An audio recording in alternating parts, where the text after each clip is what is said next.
नमस्कार, आदाब, सत श्री अकाल दोस्तों। स्वागत है आप सभी का मेरी चैनल पे। आज मैं लेके आई हूँ आप लोगों के लिए क्लास 6 की ज्योग्राफी की बुक जिसका नाम है द अर्थ आवर हैबिटाट। इसका हम स्टडी करेंगे चैप्टर नंबर 1 जिसका नाम है the earth in the solar system. Chapter start करने से पहले मैं आप लोगों से कहना चाहूँगी कि अगर आप लोगों के घर के आसपास कोई भी 6th स्टैंडर्ड की कोई भी स्टूडेंट्स हो जिनके पास ज्योग्राफी सब्जेक्ट हो और वो पढ़ना चाहते हैं ज्योग्राफी सब्जेक्ट, तो आप मेरा चैनल ज़रूर रिकमेंड करें उनको। तो मैं पूरी कोशिश करूँगी कि मैं अच्छे से एक्सप्लेन कर पाऊँ एक एक चैप्टर को, ठीक है। साथ ही मैं आप लोगों से ये कहना चाहूँगी कि जैसे मैंने और भी वीडियोस अपलोड करी हैं, अगर कोई भी अच्छी लगती हैं तो प्लीज़ उसे शेयर करना ना भूलें और चैनल को सब्सक्राइब करना ना भूलें। इससे थोड़ा सा मोटिवेशन मिलता है कि हाँ, व्यूअर्स बढ़ रहे हैं, सब्सक्राइबर बढ़ रहे हैं, तो थोड़ा एक इंटरेस्ट भी आता है और फिर मैं पूरी कोशिश भी करूँगी कि मैं रेगुलर बेसिस पे अलग अलग टॉपिक्स पे आप लोगों के साथ वीडियोस शेयर करती रहूँ, ठीक है। तो चलिए स्टार्ट करते हैं। अच्छा, मैं आपको बोलना चाहूँगी कि अगर आप लोगों के पास ये बुक नहीं है और आप पढ़ना चाहते हैं तो आप प्ले स्टोर पे जा कर के NCERT की बुक्स डाउनलोड कर सकते हैं। वहाँ पे क्या होता है कि आपको हिंदी और इंग्लिश दोनों ही मीडियम्स में आप लोगों को बुक्स मिलती हैं। तो जिस भी मीडियम में आप पढ़ना चाहते हैं वहाँ से आप उस ऐप को डाउनलोड कर सकते हैं। इसका कोई भी चार्ज नहीं होता है, बस आपको जो भी चैप्टर पढ़ना है उसको आपको डाउनलोड करना होता है। डाउनलोड करने के बाद कभी भी पढ़ सकते हो आप उसको, ठीक है। और क्लास 1 to 12 सारी बुक्स अवेलेबल होती हैं। तो अगर आप लोगों को पढ़नी है ये बुक्स तो आप प्ले स्टोर पे जाकर के भी पढ़ सकते हैं, ठीक है। उन ऐप्स को डाउनलोड करके पढ़ सकते हैं उन बुक्स को, ठीक है। चलिए स्टार्ट करते हैं। The earth in the solar system. पहले हम जान लेते हैं अर्थ। अर्थ क्या है? एक प्लैनेट है। आपकी प्लैनेट का नाम क्या है? आप किस प्लैनेट पे रहते हैं? तो आप अर्थ पे रहते हैं। अर्थ को क्या बोलते हैं हिंदी में? पृथ्वी बोलते हैं, ठीक है। फिर हम बात करते हैं सोलर सिस्टम की। सोलर सिस्टम इसे हम हिंदी में सौरमंडल बोलते हैं। देखिए, मैं बाइलिंगुअल यूज़ करूँगी ताकि हिंदी और इंग्लिश मीडियम के दोनों ही स्टूडेंट्स जो हैं अच्छे से समझ पाएँ। तो the earth in the solar system यानी कि सौर मंडल में पृथ्वी। देखो, सोलर सिस्टम क्या होता है? जो हमारा सन होता है, मून है, स्टार है, प्लैनेट्स है, ये सभी मिलके क्या बनाते हैं? सोलर सिस्टम बनाते हैं। तो earth is also the part of solar system, ठीक है। तो इस चैप्टर में हम अर्थ के बारे में स्टडी करेंगे। जो हमारी सोलर सिस्टम में अर्थ है उसके बारे में हम स्टडी करेंगे, ठीक है। बुक खोल के ज़रूर बैठिएगा अगर आप लोगों के पास बुक्स अवेलेबल हैं तो, ठीक है। तो बहुत अच्छे से समझ में आएगा। स्टार्ट करते हैं। How wonderful it is to watch the sky after sunset. यानी कि जब सनसेट हो जाता है तो सनसेट होने के बाद जब आप आसमान में देखते हैं तो वो कितना अच्छा लगता है ना। सनसेट मतलब क्या होता है? जब आपका सूरज ढल जाता है।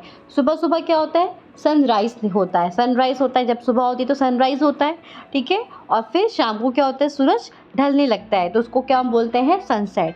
तो जब सनसेट हो जाता है तो उसके बाद जब हम अपने आसमान को देखते हैं तो वो कितना अच्छा लगता है ना। One would first notice 1 or 2 bright dots shining in the sky. पहले जब आप नोटिस करेंगे आसमान में तो पहले आपको 1 डॉट दिखेगा, फिर 2 डॉट दिखेंगे, फिर आप ऐसे काउंट करते करते थोड़ी देर के बाद आप क्या देखेंगे कि बहुत सारे ऐसे चमकते हुए छोटे छोटे से डॉट आपको आसमान में दिखाई देते हैं। Soon you would see the number increasing. यानी कि पहले देखो आपको एक एक डॉट दिखेंगे, छोटे छोटे से एक एक डॉट दिखेंगे। देन सडनली इनकी जो संख्या होती है, इनकी ये लगातार, ये आप देखेंगे कि जो ये डॉट लगातार बढ़ते जाता है, इंक्रीज़ होते जाता है ना। तो किसके बारे में बात हो रही है? गेस करो किसके बारे में हम बात कर रहे हैं। कि जब सनसेट होता है, आप आसमान में देखते हो तो आपको कोई डॉट दिखता है, पहले एक शाइन करता हुआ, फिर दूसरा दिखेगा, फिर तीसरा दिखेगा, और थोड़ी देर बाद क्या होता है? ये डॉट बढ़ते जाते हैं। तो किसके बारे में बात हो रही है? किसके बारे में बात हो रही है? स्टार्स के बारे में बात हो रही है, ठीक है। You can not count them any more. यानी कि जब ये डॉट होते हैं ये बढ़ते जाते हैं और आप इसको काउंट भी नहीं कर सकते हैं, है ना। तो किसके बारे में बात हो रही है? अभी हम यहाँ पे स्टार्स के बारे में बात कर रहे हैं। आपने देखो नोटिस किया होगा ना, अगर नहीं भी किया है तो आज देखो नोटिस करना। जब सनसेट हो जाता है ना, शाम हो जाती है, तो शाम को थोड़ा सा बाहर खिड़की के बाहर खड़े होकर देखना, ठीक है। दरवाजे के बाहर जो भी आपकी गैलरी है वहाँ से देखना आसमान में, ठीक है। तो क्या दिखेंगे आपको? पहले आप देखोगे एक डॉट दिखेगा, फिर दूसरा डॉट दिखेगा, थोड़ी देर बाद आप देखेंगे कि अरे ये डॉट तो बढ़ते ही जा रहे हैं। तो यानी कि वो जो स्टार्स होते हैं, वो छोटे छोटे से डॉट क्या है? वो स्टार्स हैं। वो चमकते हुए छोटे छोटे से जो डॉट हैं वो क्या है? स्टार्स हैं, जिनकी संख्या यानी कि जिनके नंबर्स लगातार बढ़ते जाते हैं, जिनको आप काउंट भी नहीं कर सकते हैं। The whole sky is filled with tiny shiny objects. यानी कि जो पूरा आसमान होता है वो उन छोटे छोटे चमकते हुए डॉट से पूरा भर जाता है। Some are bright others dim, यानी कि आपके देखेंगे कि कुछ डॉट्स तो यानी कि कुछ स्टार्स जो होते हैं वो कैसे देखेंगे, कुछ स्टार्स तो बहुत ज़्यादा ब्राइट खूब चमकदार होंगे और कुछ थोड़े से डिम होंगे, थोड़े से उन मतलब बुझे हुए होंगे। जैसे एक होता है ना खूब तेज से चलती है लाइट, खूब ब्राइट लाइट होती है, और एक होती है थोड़ी सी डिम जो ज़्यादा शाइन नहीं करेगा, वो हल्का हल्का शाइन करता है, थोड़ा सा बुझा हुआ होता है ना। तो आप क्या नोटिस करेंगे कि आसमान में कुछ स्टार्स तो बहुत ज़्यादा ब्राइट हैं, कुछ बहुत अच्छे से शाइन करते हैं और कुछ कैसे हैं, बिल्कुल डिम से हैं। It seems as if the sky is studded with diamonds, तो ऐसा लगता है कि पूरे आसमान में पूरे जैसे हीरे लग गए, जैसे हीरा बिल्कुल शाइन करता है ना, तो अब वो छोटे छोटे से तो दिखता ही है, तो ऐसे ही आपको आसमान में वो छोटे छोटे से डॉट दिख रहे हैं पूरे आसमान में चमकते हुए, तो ऐसा लगेगा बिल्कुल जैसे पूरे आसमान में हीरे लगे हों। They all appear to be twinkling, ये कैसे दिखते हैं, ट्विंकलिंग करते हैं। ट्विंकलिंग मतलब क्या होता है, टिमटिमाते हुए, टिमटिमाते मतलब जलना बुझना है ना, ट्विंकलिंग करते हुए दिखता है। But if you look at them carefully you will notice that some of them do not twinkle as others do, लेकिन अगर आप उनको ध्यान से देखेंगे तो आप क्या नोटिस करेंगे कि उनमें से कुछ स्टार्स जैसे कि और स्टार्स इतना ट्विंकलिंग करते हैं, खूब शाइन करते हैं, खूब ट्विंकलिंग कर रहे हैं, तो कुछ स्टार्स ऐसे उनकी तरह इतना ट्विंकलिंग नहीं करते हैं। They simply glow without any flicker just as the moon shines, वो केवल सिर्फ चमकते, वो ट्विंकलिंग नहीं करते हैं, वो सिर्फ चमकते शाइन करते हैं जैसा कि मून। आपने मून मतलब चांद, चांद को देखा है कभी, वो ट्विंकलिंग करता है, टिमटिमाता है, नहीं, वो सिर्फ चमकता है, शाइन करता है। तो ऐसे ही आप कुछ स्टार्स को नोटिस करेंगे कि वो ट्विंकलिंग नहीं करते, वो बस सिर्फ जलते रहते हैं, मीन्स वो बस शाइन करते हैं, वो ट्विंकलिंग नहीं करते हैं जैसे कि मून। ठीक है, तो हमारा ये फर्स्ट पैराग्राफ कंप्लीट हो गया। आई होप अच्छे से आप समझ गए होंगे। तो हमने इस फर्स्ट पैराग्राफ में क्या पढ़ा कि जब हमारा सनसेट हो जाता है, सनसेट के बाद जब हम अपने आसमान में दिखते हैं तो हमें बहुत सारे छोटे छोटे से टाइनी डॉटेड शाइन करते हुए क्या दिखते हैं, स्टार्स दिखते हैं। वो छोटे छोटे से डॉट दिखते हैं जिनके नंबर्स लगातार इंक्रीज़ हो जाते हैं, जिनको आप काउंट भी नहीं कर सकते हो। ठीक है, और आप क्या देखेंगे जब आप उनको नोटिस करेंगे कि कुछ क्या ऐसे होते हैं, कुछ बहुत ज़्यादा ब्राइट होते हैं और कुछ डिम होते हैं। फिर आप क्या देखेंगे कि वो ट्विंकलिंग भी करते हैं, टिमटिमाते भी हैं, लेकिन कुछ क्या होते हैं, कुछ ट्विंकलिंग नहीं करते हैं, वो सिर्फ शाइन करते हैं लाइक योर मून। ठीक है, आगे बढ़ते हैं। अब आते हैं हम अपने सेकंड पैराग्राफ में। Along with these bright objects, you may also see the moon on most of the days. It may, however, appear at different times in different shapes and at different positions. जो ये चमकते हुए हमारे objects हैं, इनके बारे में बात हो रही थी अभी, स्टार्स के बारे में। तो इन चमकते हुए, इन ब्राइट करते हुए, इतना ट्विंकलिंग करते हुए जो ये स्टार्स, जो ये ऑब्जेक्ट्स हैं, इनके साथ ही आपने मून को भी देखा होगा, मून को भी देखते हैं आप। तो आपने देखा होगा कि ये हमें जो मून होता है ना, ये कभी भी आपको एक ही जगह पे नहीं दिखेगा, ये मूव करता है, दिखता है। आज यहाँ है तो कल यहाँ दिखेगा, कहीं यहाँ दिखेगा या कभी यहाँ दिखेगा। तो मतलब ये अलग अलग टाइम पे अलग अलग आपको पोजीशंस में दिखता है। और इसका जो शेप होता है, तो शेप भी हमेशा अलग होता है। कभी तो क्या होगा, आपको ये पूरा चांद दिखाई देगा एक दिन, कभी आपको ऐसा दिखाई देगा, कभी तो बिल्कुल ही ऐसा पतला सा दिखाई देता है। ठीक है, तो यानी कि आप जब मून को देखते हैं तो वो आपको मून कभी भी सेम नहीं दिखेगा, कभी वो अलग पोजीशन भी होगा, कभी वो अलग पोजीशंस पे होगा, कभी उसका साइज अलग होगा, उसका शेप अलग होगा। ठीक है, तो ऐसा होता है। You can see the full moon only once in about a month's time, यानी कि केवल आप महीने में एक बार ही पूरा चांद देख पाते हैं। क्या बोला है कि आप एक 1 मंथ में केवल एक बार ही क्या होता है कि आप जब पूरा चांद देख पाते हैं। और जिस दिन आपको पूरा चांद दिखाई देता है तो उसको क्या बोलते हैं, फुल मून नाइट, या फिर हम पूर्णिमा कहते हैं। ये बहुत इम्पॉर्टेंट है। अगर आपसे कोई पूछता है कि जिस दिन हमें चांद पूरा दिखाई देता है उस दिन को क्या बोलते हैं, पूर्णिमा, उस दिन क्या होती है, पूर्णिमा। और फिर क्या होता है, a fortnight later you can not see it at all, यानी कि एक जिस दिन आपको पूरा चाँद दिखेगा उसके बाद क्या होगा, फिर वो आपको दोबारा पूरा नहीं दिखेगा, उसके नेक्स्ट डे से आपको फिर उसका साइज़ घटता हुआ नज़र आएगा। और एक दिन ऐसा आएगा कि वो बिल्कुल चाँद आपको दिखाई नहीं देता है। देखो मैं आपको ड्राइंग के हेल्प से आपको समझाती हूँ, ठीक है। जैसे मान लीजिए कि आज क्या है, ये पूर्णिमा, ये पूरा चाँद दिखाई दे रहा है। नेक्स्ट डे से आप नोटिस करना शुरू करेंगे, एकदम से तो नहीं, लेकिन नेक्स्ट डे से आप देखेंगे कि वो जो चाँद है ना, वो हल्का सा ऐसे कम हो गया, उसका साइज़ थोड़ा सा कम हो गया। फिर एक दिन आपको चाँद दिखाई, देखो इसमें थोड़ा ड्राइंग अच्छे से नहीं बन पा रही है, लेकिन आप समझ जाओगे कि कभी आपको ऐसा दिखेगा, कभी आपको चाँद बिल्कुल पतला दिखाई देगा, और एक दिन ऐसा आएगा कि आपको चाँद दिखाई नहीं देगा। तो जिस दिन आपको चाँद दिखाई नहीं देता है, you can not C the full moon on the sky, तो उस दिन को क्या बोलते हैं हम, न्यू मून नाइट या फिर अमावस्या बोलते हैं। देखो ये दो चीज़ें आप अच्छे से याद रखना। जिस दिन आपको पूरा चाँद दिखाई देगा उस दिन क्या होगी, पूर्णिमा, और जिस दिन आपको कोई भी मून नहीं दिखाई देगा उस दिन को क्या बोलते हैं, अमावस्या या फिर न्यू मून बोलते हैं। क्लियर हो गया। On this day you can watch the night sky best provided it is a clear night। और जिस दिन आपको चाँद दिखाई नहीं देगा आसमान में, तो आप देखेंगे बिल्कुल, मतलब आसमान बिल्कुल क्लियर दिखाई देता है आपको उस दिन। अगर आपने अभी तक नोटिस नहीं किया है तो अब नोटिस करना, ठीक है, और डेली नोटिस करना, पूरे 1 मंथ तक नोटिस करना। आपको क्या नोटिस करना है, मून की पोजीशन, आज किस डायरेक्शन में निकला है वो, आज उसका साइज़ देखो किस शेप का है, वो कितना बड़ा है वो, ठीक है। डेली नोटिस करना, तब आपको अच्छे से समझ में आएगा, ठीक है। आई होप आप समझ गए होंगे सेकंड पैराग्राफ को भी। आगे बढ़ते हैं हम थर्ड पैराग्राफ में। Do you wonder why can't we see the moon and all those bright tiny objects during daytime? अच्छा, आपको आश्चर्य होगा कि हम जो ये मून होते हैं, इतना रात को तो ये इतना शाइन करते हैं, ये स्टार्स तो इतना शाइन करते हैं रात में, लेकिन ये हमें दिन में क्यों नहीं दिखाई देते हैं। ये बहुत सारे बच्चों का बचपन में बहुत क्वेश्चन होता है अपने पेरेंट्स से कि मम्मा हमें रात को तो दिखता है स्टार, मून भी दिखाई देता है, लेकिन वो दिन में क्यों नहीं दिखाई देते हैं। तो अब आप इसका करेक्ट आंसर जानिए कि क्यों नहीं दिखाई देता है। It is because the very bright light of the sun does not allow us to see all these bright objects of the night sky। ऐसा इसलिए होता है क्योंकि जो हमारा सन होता है ना, सन मतलब सूरज, जो दिन में आपको हीट देता है, लाइट देता है, सूरज दिन में देखते हो ना आप, तो उसकी लाइट, देखो सन ऐसा होता है ना, देखो आप कंफ्यूज नहीं होना, जो ये होता है सन, ये हमें दिन में दिखाई देता है, और जो मून होता है वो हमें नाइट में दिखाई देता है, ठीक है।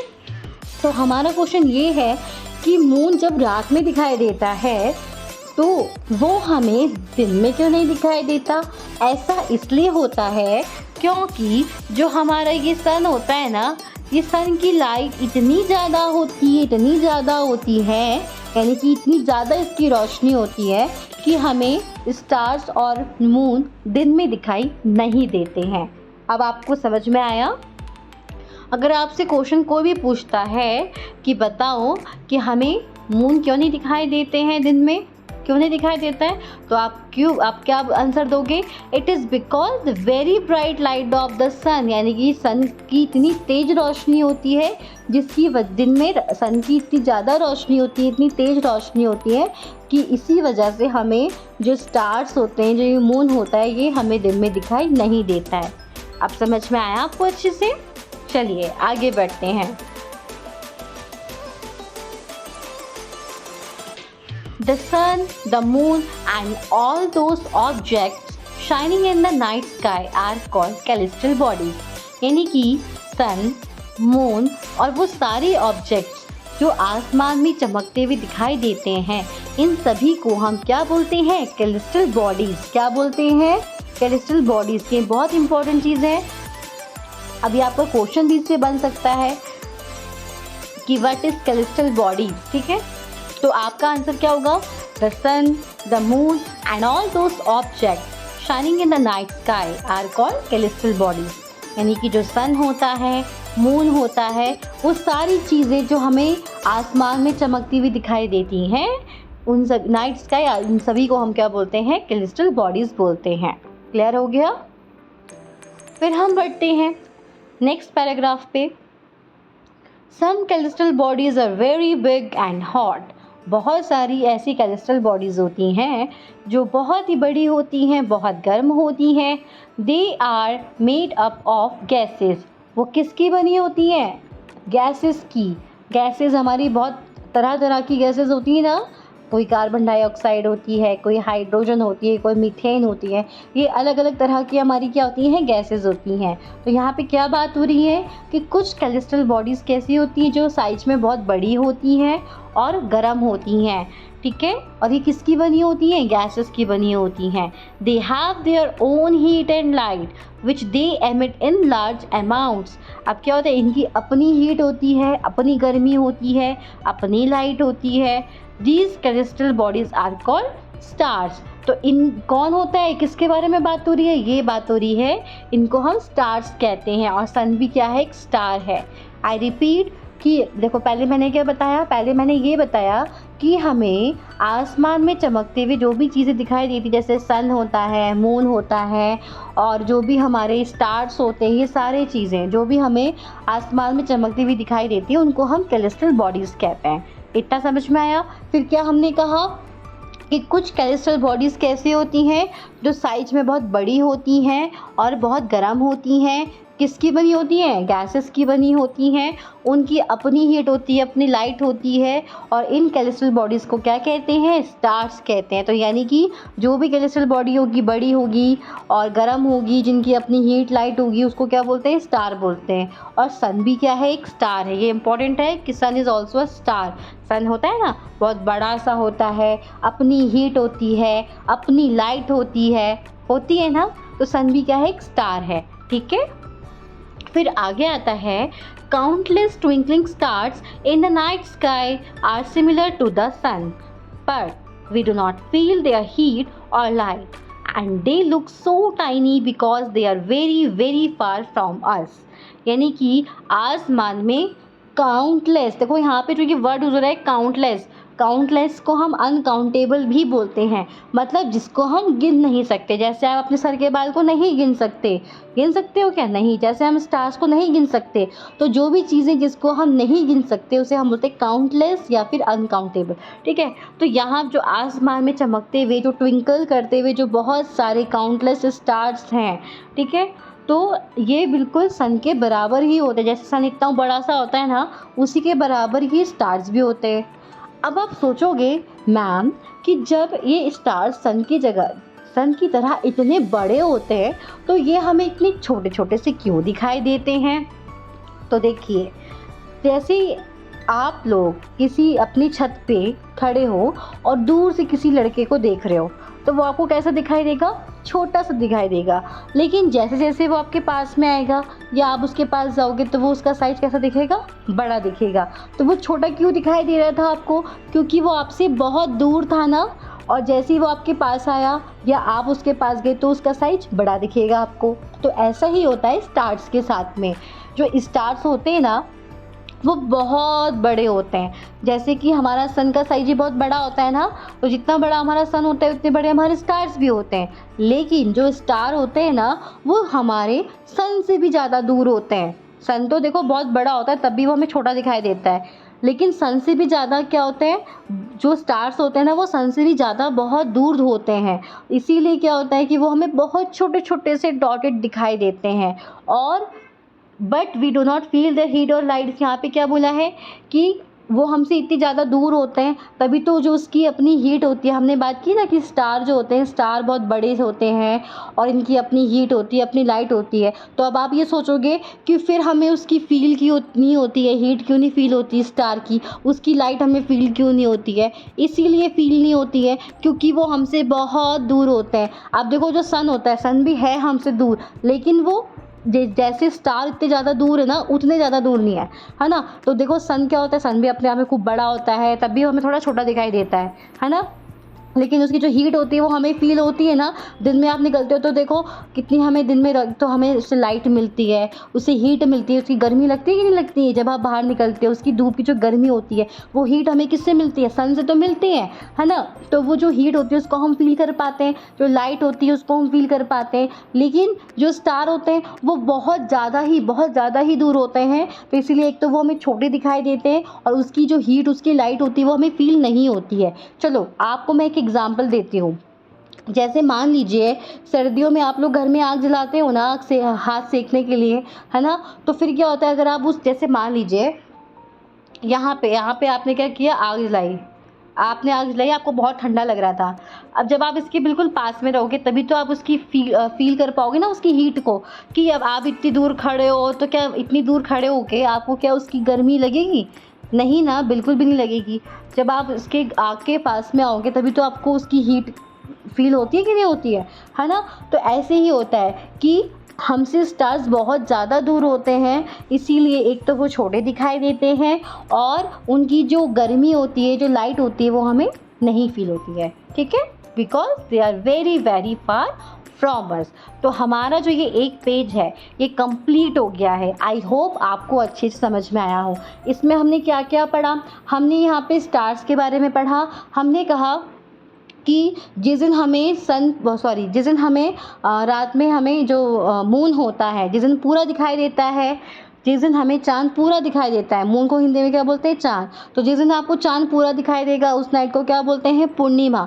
और जिस दिन आपको स्काई में बिल्कुल भी चाँद नहीं दिखाई देगा, बिल्कुल क्लियर स्काई दिखाई देगा, तो उस दिन क्या बोलती है? अमावस्या।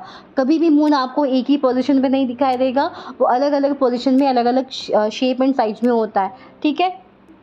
फिर हमने बात करी कि कैल्स्ट्रल बॉडीज़ क्या होती हैं, ये जो भी ऑब्जेक्ट्स जो शाइन करते हैं हमारे आसमान में, जैसे सन है, स्टार्स हैं, प्लैनेट्स हैं, ये सारी चीज़ें, इन सबको क्या बोलते हैं हम? कैल्स्ट्रल बॉडीज़ बोलते हैं। और हमने क्या कहा कि कुछ कैल्स्ट्रल बॉडीज़ होती हैं जो बहुत बड़े होते हैं, जिनकी अपनी हीट होती है, अपनी लाइट होती है, जैसे कि स्टार। और सन भी क्या होता है? एक स्टार है। फिर हमने बात करी कि जो स्टार होते हैं, तो स्टार क्या होते हैं? बहुत ज़्यादा दूर होते हैं, हमसे बहुत ज़्यादा ही दूर होते हैं, सन से भी ज़्यादा दूर होते हैं, इसीलिए वो हमें बहुत छोटे-छोटे से दिखाई देते हैं और उसकी जो हीट होती है, उसकी लाइट हमें फ़ील नहीं होती है। क्लियर? चलो अब हम यहाँ पे पढ़ते हैं लेट्स डू। देखो अब आपको यहाँ पे एक्टिविटी करनी है अपने घर पे, ठीक है? आपको एक्टिविटी करनी है, आप इसके लिए अपनी पेरेंट्स की भी हेल्प ले सकते हैं। वैसे तो बहुत इजी है ये, लेकिन अगर आप लोगों को हेल्प लेनी है तो आप लोग अपने पेरेंट्स को भी इसमें इन्वॉल्व कर सकते हैं, अपने पेरेंट्स की हेल्प ले सकते हैं। देखो आपको जो ये एक्सपेरिमेंट करना है इसके लिए आपको क्या चाहिए? यू विल नीड 1 टॉर्च, एक आपको टॉर्च चाहिए, 1 शीट ऑफ प्लेन पेपर, एक आपको बिल्कुल खाली सा प्लेन पेपर चाहिए, पेंसिल चाहिए आपको और एक नीडल चाहिए। अब आपको करना क्या है? पहला है आपका step, place the torch in the centre of the paper with its glass front touching the paper. देखो मतलब यहाँ पे जैसे एक पेपर है, रुको मैं आपको बना के दिखाती हूँ। जैसे आपके पास क्या है, एक ब्लैंक पेपर है, ये आपने पेपर लिया, ठीक है? और आपको क्या करना है, जैसे जो ये टॉर्च होती है ना, देखो ज़्यादा अच्छे से बनेगी नहीं, समझ जाना, ठीक है? जो ये टॉर्च का ये वाला जो पार्ट होता है ना, शीशा जहाँ पे लगा होता है, जहाँ पे अंदर बल्ब लगा होता है, इस पार्ट को आपको क्या करना है, इस पे रखना है, ठीक है? खड़ा करके। तो जब आप खड़ा करेंगे तो इसको ये ऐसे आएगा पोजीशन में। तो यहाँ पे आपको रखना है टॉर्च और फिर क्या करना है, now draw a circle around the torch. अब आपको क्या करना है, ऐसे सर्कल बनाना है, पेंसिल से सर्कल बनाना है इस पेपर पे। Perforate the paper with the needle within the circled area. Now place the perforated area circle part of the paper on the glass front and wrap the paper around the torch with a rubber band. अब आपने यहाँ पे circle बना दिया। देखो यहाँ पे, देखो मैं यहाँ पे शायद कहीं एक्सपेरिमेंट आपको करके दिखाया भी होगा ताकि आप डायग्राम से ज़्यादा अच्छे समझ पाओगे। ऐसा नहीं कर रखा है यहाँ पे। तो आपको क्या करना है, उस पेपर पे आपको उस टॉर्च को रखना है, फिर आपको वहाँ पे क्या करना है, सर्कल बनाना है और फिर आपको एक रबर बैंड लगा करके आप उसको बांध देंगे, ठीक है? पेपर उस टॉर्च में। लेकिन ध्यान रखना है कि जो स्विच ऑफ, जो ऑन ऑफ करने वाला जो स्विच होता है, वो बटन होता है, वो बंद ना हो, ठीक है? Take care that the switch of the torch is not covered. फिर आपको एक अंधेरे से कमरे में जाना है, ठीक है? अंधेरे से कमरे में जाना है। Stand at some distance facing a plain wall, switch off all other lights. अब आपको एक कमरे में जाना है जहाँ पे बिल्कुल अंधेरा हो, ठीक है, या फिर लाइट्स बिल्कुल ऑफ कर देना है, कमरे में बिल्कुल अंधेरा कर देना है। और आपको क्या करना है, एक दीवार के पास सामने खड़े हो जाना है फेस करके, और now flash the torch light on the wall. अब आपको क्या करना है कि जो वो टॉर्च है, टॉर्च को कहाँ दिखाना है, आपको दीवार पे दिखाना है। You will see numerous dots of light on the wall like stars shine in the night. तो आप क्या देखेंगे कि बहुत सारे छोटे छोटे से डॉट आपको वॉल पे दिखाई देंगे, बिल्कुल स्टार्स की तरह। जैसे कि आसमान में आपके स्टार्स चमकते हैं ना, तो आपको वहाँ पे वो भी दीवार पे भी ऐसे दिखेंगे। रुको, मैं यहाँ पे एक चीज़ भूल गई हूँ शायद।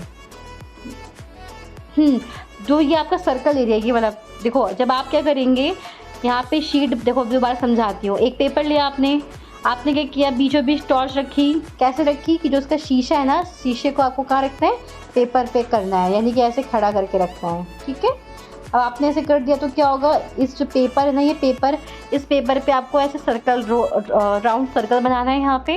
और फिर क्या करना है, उस पर नीडल से क्या करना है, छोटे छोटे से छेद कर देना है, डॉट डॉट कर देना है उससे। किससे, नीडल से। छोटे छोटे से इस पर छेद बन जाएंगे। फिर आपको क्या करना है, आराम से इस पेपर को इस टॉर्च के ऊपर लपेट देना है। पर ध्यान रखना है कि जो इसका ऑन एंड ऑफ का बटन होता है वो उस पेपर के अंदर ना जाए। ठीक है, फिर क्या होगा, ऊपर से आपको रबर बैंड लगा देना है, रैप कर देना है आपको पेपर से उस टॉर्च को। फिर आपको एक अंधेरे से कमरे में जाना है, आपको एक कमरा लेना है और कमरे में बिल्कुल अंधेरा कर देना है। ठीक है, कोई भी लाइट नहीं जलनी चाहिए। फिर आपको क्या करना है कि एक दीवार के सामने खड़े हो जाना, उस टॉर्च को जला के उस टॉर्च को कहाँ मारना है, आपको मारना मतलब ये कि टॉर्च को उठा के मत फेंक देना, दिखाना है, मतलब उसको आपको वॉल की तरफ, दीवार पे आपको उस टॉर्च को जला के दिखाना है। तो आप क्या देखेंगे कि बहुत सारे स्टार आपको डॉट डॉट से दिखाई देंगे पूरी वॉल पे। तो वो क्या दिखेंगे, मतलब जैसे आपके आसमान में बहुत सारे स्टार्स होते हैं ना, वैसे आपको अपनी वॉल पे दिखाई देंगे। ठीक है, तो आप इसका एक्सपेरिमेंट को अपने घर पे करना।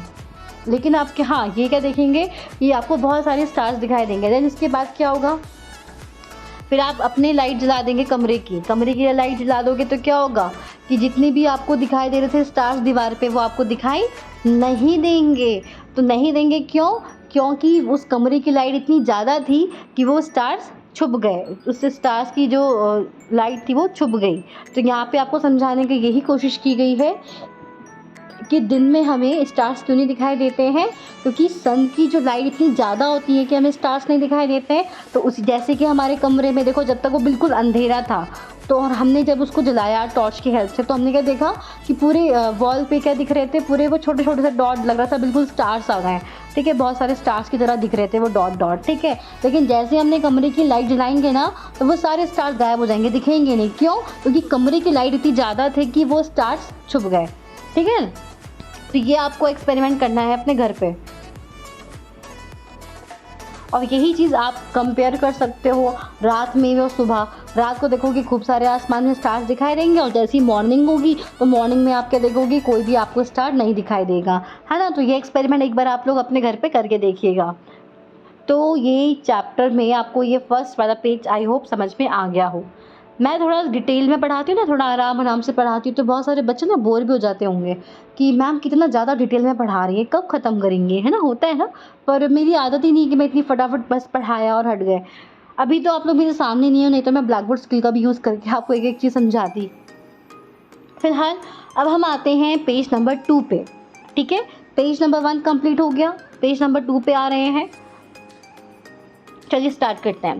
You must have noticed that all objects look smaller when seen from a distance. How small an aeroplane looks when it is flying at a great height.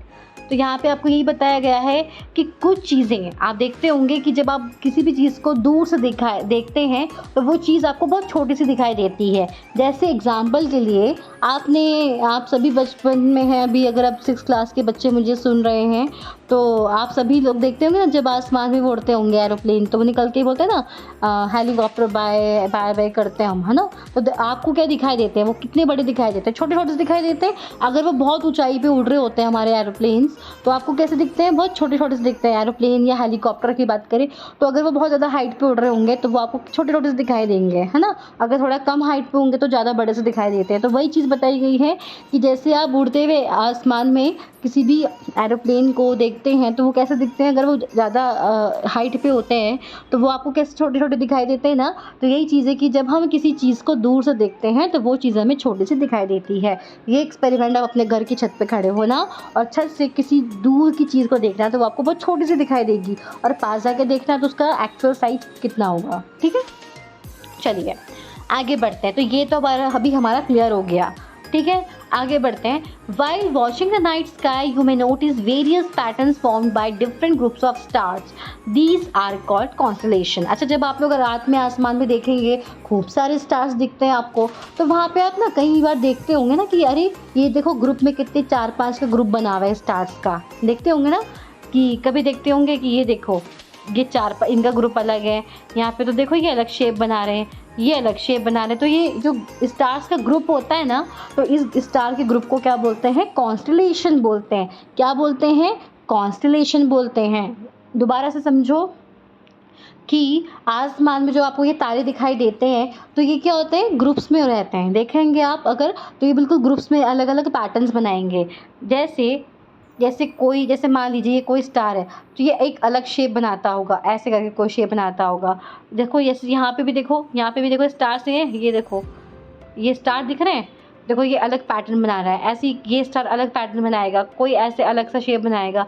तो यानी कि जो ये स्टार्स होते हैं ना, जब ये ग्रुप में होते हैं, group of stars is called constellation. यानी कि जो स्टार्स का ग्रुप होता है ना, इसको हम क्या बोलते हैं? These groups are called constellation. Clear हो गया कि जो भी हमें आसमान में स्टार्स दिखते हैं ये जो ग्रुप में होते हैं, तो इन ग्रुप्स को क्या बोलते हैं? स्टार्स के इस ग्रुप को हम क्या बोलते हैं? कॉन्स्टलेशंस बोलते हैं। ठीक है, अभी देखो जैसे आप लोगों के स्कूल में ग्रुप होते हैं तो उनके अलग अलग नाम होते हैं। ठीक है, तो इसी तरह से जो स्टार्स होते हैं ये अलग अलग ग्रुप में होते हैं, अलग अलग पैटर्न्स बनाते हैं। तो इन स्टार्स को भी अलग अलग नाम दिया गया है, जैसे अर्थ मेजर, बिग बियर, ये भी क्या है? इन्हीं कॉन्स्टलेशन का ही एक पार्ट है। क्लियर हो गया? फिर आते हैं कि one of the most easily recognisable constellation is the Saptarishi 7. It is a group of 7 star. देखो that forms a part of earth major constellation. देखो यहाँ पे आप देखो ये कितने स्टार्स है? 1 2 3 4 5 6 7, ये 7 स्टार्स हैं। तो ये जो 7 स्टार्स के ग्रुप को क्या बोलते हैं? सप्तऋषि। क्या बोलते हैं? सप्तऋषि। आप इसे ईजिली मतलब रिकॉग्नाइज कर सकते हैं आसमान में। चलो आज आप लोग देखना, शाम को देखना और देखना कि आसमान में कि कितने कितने का ग्रुप्स बन रहा है, ये कैसे कैसे अलग अलग पैटर्न्स बना रहे हैं। तो जब आपको 7 ग्रुप्स का स्टार दिखेगा ना, उसको क्या बोलते हैं? सप्तऋषि। आप उससे आसानी से समझ सकते हैं। तो देखो ये 7 स्टार्स थे, उनका देखो 7 का ग्रुप था, ये देखो ये अलग पैटर्न बना रहा है ना।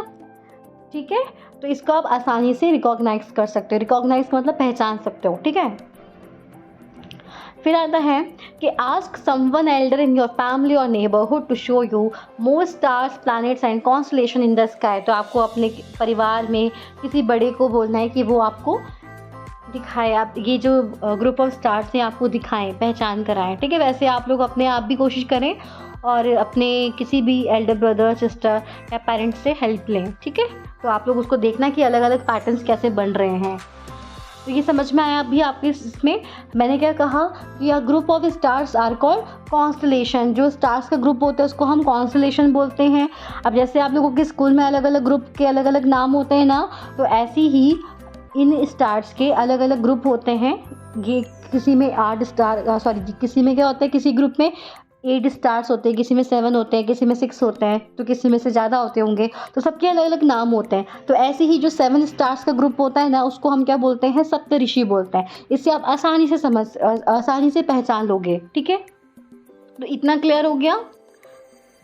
ठीक है, देखो यहाँ पे देखो 7 स्टार्स दिख भी रहे हैं, 1 2 3 4 5 6 7 दिख रहा है ना आपको। चलिए आगे बढ़ते हैं। बस हम लोग इस वीडियो में केवल इसी चैप्टर का ये 2nd पेज ही बस पढ़ेंगे। इसके बाद हम लोग नेक्स्ट वीडियो में आगे के पेज पढ़ेंगे, क्योंकि बहुत लंबा वीडियो हो जाएगा, फिर आप लोग भी बोर हो जाओगे। ठीक है, in ancient times people use to determine direction during the night with the help of stars. देखो पहले के समय में बहुत बहुत ही प्राचीन समय में, बहुत पहले के टाइम पे। आज की तरह देखो हमारे पास जैसे आज के टाइम पे गूगल मैप होता है, मोबाइल से हर जगह आपको डेट और टाइम सब चीज़ पता चल जाता है, डायरेक्शंस पता चल जाती है। लेकिन पहले के टाइम पे तो ऐसा कुछ भी नहीं होता था, है ना। तो फिर वो लोग डायरेक्शन का पता कैसे लगाते थे उसके बारे में हम बात करते हैं। तो जो पहले के लोग होते थे ना, तो अगर उन्हें कोई भी डायरेक्शन पहचाननी है, ठीक है, तो रात में ड्यूरिंग द नाइट, रात के समय, तो वो लोग क्या करते थे, स्टार्स की मदद से वो डायरेक्शन को फाइंड करते थे। अब कैसे फाइंड करते थे इसके बारे में जानते हैं। The north star indicates the north direction. It is also called the pole star. It always remains in the same position in the sky. तो यानी कि जब हमारे पहले के टाइम पे लोग रात में कहीं जाते थे तो और उनको डायरेक्शन मतलब दिशा का पता करना होता था, तो वो तारों की मदद से डायरेक्शन को फाइंड करते थे। कैसे करते थे, तो क्या यहाँ पे बात करी गई कि एक नॉर्थ स्टार होता है, एक स्टार होता है जो हमेशा नॉर्थ डायरेक्शन में निकलता है। वो हमेशा एक ही डायरेक्शन में, वो हमेशा अपनी एक ही जगह पे रहेगा। वो जब भी निकलेगा रात को तो वो अपनी एक ही जगह पे होता है। तो जो तारा होता है ना, उसे हम पोल स्टार भी कहते हैं, हिंदी में हम उसे ध्रुव तारा भी कहते हैं। आपने कहीं ना कहीं नाम सुना होगा ध्रुव तारा या नॉर्थ स्टार, आपने सुना होगा, पोल स्टार भी उसको कहते हैं। तो वो हमेशा अपनी आसमान में एक ही जगह पे होता है, सेम पोजीशन में होता है। तो वो नॉर्थ डायरेक्शन, अगर आपने आसमान में उस नॉर्थ डायरेक्शन वाले तारे को पहचान लिया, उस नॉर्थ स्टार या पोल स्टार तारे को पहचान लिया, तो अगर आपको कोई भी एक डायरेक्शन पता चल जाती है तो बाकी सारे डायरेक्शन को आप इजीली फाइंड कर सकते हैं। तो ऐसे ही अगर आप लोगों को नॉर्थ डायरेक्शन पता चल गई ना, तो आप आसानी से किसी भी डायरेक्शन को ढूंढ सकते हैं। ठीक है, क्यों? क्योंकि वो जो नॉर्थ स्टार होता है वो हमेशा अपनी एक ही जगह पे रोज़ निकलता है। ठीक है, और नॉर्थ स्टार को हम क्या बोलते हैं? नॉर्थ स्टार बोलते हैं, पोल स्टार भी बोलते हैं और हिंदी में ध्रुव तारा भी कहते हैं। क्लियर हो गया? अब आगे आता है कि we can locate the position of the pole star with the help of the Saptarishi. अब आप सोचोगे कि अब इतना बड़े आसमान में हम नॉर्थ स्टार को कैसे ढूंढेंगे भाई, हमें कैसे पता चलेगा, क्योंकि वो तो इतने सारे तारे होंगे, तो हम कैसे ढूंढेंगे? तो कि इतने सारे तारों में हम कैसे ढूंढेंगे उसको, नॉर्थ स्टार को? तो कैसे ढूंढोगे, किसकी मदद से? मैंने अभी एक ग्रुप बताया था ना, ग्रुप का नाम क्या था? सप्तऋषि। 7 स्टार्स का जो ग्रुप था ना, तो आपको वो ढूंढना है और वो आसानी से आप आसमान में ढूंढ लोगे। तो अगर आपको सप्तऋषि यानी कि वो जो ग्रुप मिल जाएगा, तो उसकी मदद से आप नॉर्थ स्टार को ढूंढ सकते हो। देखो क्या करना है, look at figure 1.1. You will notice that if an imaginary line is drawn joining the pointer stars and extended further, it will point to the pole star.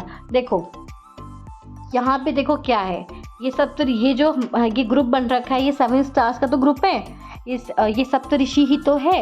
ये जो कॉन्स्टलेशन किसे बोलते हैं? Group of stars. तो ये सप्तऋषि group है ना।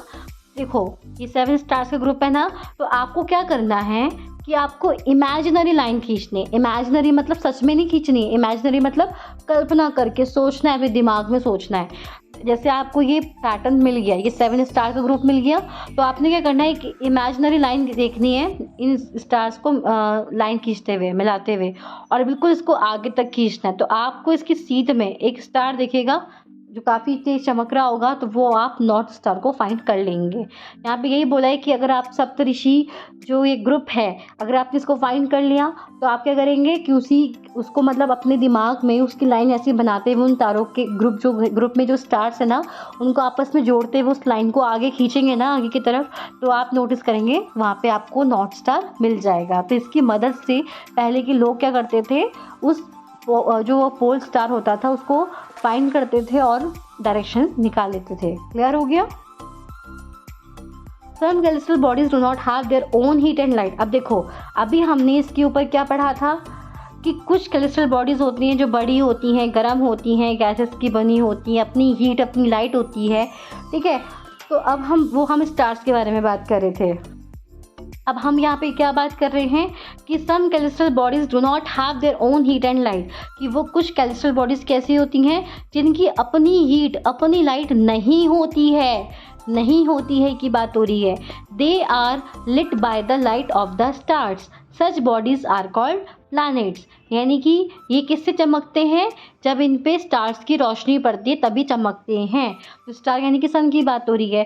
सच bodies are called planets, इन बॉडीज को क्या कहते हैं? प्लैनेट्स। मतलब वो कैलेस्ट्रल बॉडीज़ जिनकी अपनी हीट नहीं होती है, अपनी लाइट नहीं होती है, जब उन पर स्टार की रोशनी पड़ती है। यहाँ पे स्टार का मतलब क्या है, सन की बात हो रही है, क्योंकि सन भी क्या एक स्टार है। तो जब सन की रेज उस पे पड़ती है तो वो चमकता है। तो किसके बारे में बात हो रही है, ये प्लैनेट के बारे में बात हो रही है। जो हमारे प्लैनेट्स होते हैं ना, इनकी अपनी हीट, अपनी लाइट नहीं होती है, बल्कि इनके ऊपर जब हमारे सन की रोशनी पड़ती है ना, तभी ये गर्म होते हैं और तभी इनको रोशनी मिलती है। क्लियर हो गया? फिर आगे आता है, the word planet comes from the Greek word planetai which means wanderers. यानी कि जो ये वर्ड हमारा आया ना, जो ये वर्ड आया प्लैनेट, तो ये कहाँ से निकला है प्लैनेट वर्ड? ये ग्रीक भाषा का शब्द है। देखो जैसे हमारी हिंदी होती है, इंग्लिश होती है, उर्दू होती है, बंगाली होती है, अलग अलग भाषाएं होती हैं ना, तो ऐसे ही एक ग्रीक भाषा है। तो ग्रीक भाषा का एक वर्ड है प्लैनेटाई। क्या वर्ड है? प्लैनेटाई, जिसका मतलब होता है वॉन्डरर्स। ठीक है, तो वहाँ से ये निकला है वर्ड प्लैनेट। ठीक है, the earth on which we live is a planet, यानी कि वह पृथ्वी, अर्थ जिस पे हम सभी लोग रहते हैं, वो क्या है? एक प्लैनेट है। It gets all its heat and light from the sun, यानी कि इसको जो भी ये हीट मिलती है, गर्मी मिलती है, लाइट मिलती है, वो किससे मिलती है? सन से मिलती है। Which is our nearest star, तो जो सन है, ये सन क्या है? मैंने बताया आपको, सन भी क्या एक स्टार है। तो ये सबसे पास होता है, ये हमारी अर्थ के सबसे पास वाला स्टार है। कौन? सन। If we look at the earth from a great distance, say the moon, it will appear to be shining just as the moon. तो अगर हम लोग अपनी पृथ्वी से अब आसमान में देखते हैं तो दिन में आपको क्या दिखाई देता है? सन दिखाई देता है ना। जैसे आपको रात में मून दिखाई देता है, ऐसे आपको दिन में सन दिखाई देता है। ठीक है, the moon that we see in the sky is a satellite, it is a companion of our earth and moves around it. यानी कि जो मून होता है ना, मून जैसे हम आसमान में देखते हैं, वो क्या है? एक सैटेलाइट है। कैसी सैटेलाइट है? नेचुरल, मतलब किसी इंसान ने कोई सैटेलाइट बना के नहीं भेजी है। अच्छा, आप लोगों ने सुना होगा ना, जैसे इसरो वगैरह होते हैं जो हमारे, ये क्या करते हैं? अलग अलग सैटेलाइट बनाते हैं, इनको अंतरिक्ष में भेजते हैं, है ना। तो ये एक सैटेलाइट है। मून क्या है? एक सैटेलाइट है, लेकिन ये मैन मेड नहीं है, इसे इंसान ने नहीं बनाया है। ये एक नेचुरल सैटेलाइट है। और ये क्या है? ये हमारी अर्थ के चारों तरफ घूमती रहती है। जैसे ये हमारी अर्थ है, ये थोड़ा सा समझाने के लिए कलाकारी कर देते हैं, को अच्छे से बना देते हैं। ये जैसे हमारी अर्थ है ना, तो जो ये मून होता है ना, ये मून क्या है? सैटेलाइट है। किसकी? अर्थ की सैटेलाइट है। और ये मून क्या करती है? ये अर्थ के चारों तरफ घूमती है। ठीक है, like our earth, there are 7 other planets that get heat and light from the sun. Some of them have their moons too. मतलब यहाँ पे क्या बोला है? जैसा हमारा अर्थ एक प्लैनेट है ना, तो ऐसे हमारे सोलर सिस्टम में 7 और प्लैनेट्स हैं, और उनकी भी अपनी हीट लाइट नहीं होती है। वो भी हमारी तरह, हमारे प्लैनेट की तरह, उन पर भी जब सन की हीट पड़ती है, लाइट पड़ती है, तभी वो शाइन करते हैं, तभी उनको भी हीट मिलती है। ठीक है, और जैसे हमारे अर्थ का सैटेलाइट कौन है? मून है ना, तो ऐसी ही जो और प्लैनेट्स हैं, उनकी भी अपने अपने सैटेलाइट्स होती हैं। ठीक है, तो आज के लिए ये इतना इनफ है। कुछ बच्चे तो इसमें भी बोर हो जाएंगे। ठीक है, तो हमने केवल इसके अभी 2 पेज पढ़े हैं। आई होप आपको अच्छे से समझ में आया हो। यहाँ से समझ लिया है ना, तो अब अपनी बुक में एक बार दोबारा से पढ़ना, आपको और भी अच्छे से समझ में आ जाएगा। साथ ही मैं आपको कहूँगी, देखो ये चीज़ पढ़ना, फुल मून क्या होता है? पूर्णिमा। जिस दिन आपको मून नहीं दिखाई देता उसे बोलते हैं अमावस्या। कैलेस्ट्रल बॉडीज़ किसको कहते हैं? स्टार्स क्या होते हैं? कॉन्स्टलेशन किसे कहते हैं? पोल स्टार क्या होता है? How can we find a direction, कैसे हम डायरेक्शन को फाइंड करते थे इन एंशिएंट टाइम्स में। ठीक है, तो ये सब पढ़ लेना। प्लैनेट क्या होता है, तो इसके बारे में आप पढ़ना। ठीक है, फिर हम नेक्स्ट वीडियो में पढ़ेंगे इसके आगे का चैप्टर। ठीक है, तो आज के लिए इतना ही, फिर मिलते हैं नेक्स्ट वीडियो में। तब तक के लिए धन्यवाद।